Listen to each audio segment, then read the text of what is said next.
Hi friends, അപ്പോൾ നമുക്കിന്ന് ഒരു പുതിയ വിഭവമായിട്ട് പരിചയപ്പെടാം. വളരെ എളുപ്പത്തിൽ ഉണ്ടാക്കാൻ പറ്റിയ ഒരു പൊട്ടറ്റോ റോസ്റ്റാണ്. അപ്പോൾ വളരെ ഈസി ആയിട്ട് ചെയ്യാൻ പറ്റുന്നതാണ്. നമുക്കത് ചെയ്ത് നോക്കാം.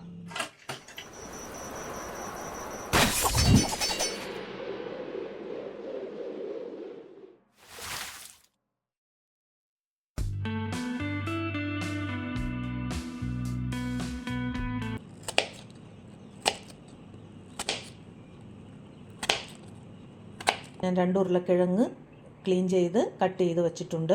തണുത്ത വെള്ളത്തിലാണ് ഇട്ട് വച്ചിരിക്കുന്നത്. പിന്നെ മസാലകൾ: വെളുത്തുള്ളി ചതച്ചത്, മുളക് പൊടി, മഞ്ഞൾപ്പൊടി, ഗരം മസാല, മല്ലിപ്പൊടി, ഒരു സവാള വളരെ ചെറുതായി അരിഞ്ഞ് എടുത്ത് വെച്ചിട്ടുണ്ട്, കുറച്ച് കറിവേപ്പില, കടുക്, വെളിച്ചെണ്ണ. 2 ടേബിൾ സ്പൂൺ വെളിച്ചെണ്ണ ഞാൻ ഒഴിച്ചു കൊടുത്തിട്ടുണ്ട് പാനിലേക്ക്. ഇനി നമുക്ക് ഇതിലേക്ക് കടുക് ഇട്ട് കൊടുക്കാം. കടുക് നന്നായി പൊട്ടിയിട്ടുണ്ട്. ഇതിലേക്ക് നമുക്ക് സവാള ചേർത്ത് കൊടുക്കാം. നമ്മൾ അരിഞ്ഞു വച്ചിരിക്കുന്ന വെളുത്തുള്ളി, സവാള, കറിവേപ്പില ചേർത്ത് നന്നായി വഴറ്റി കൊടുക്കാം.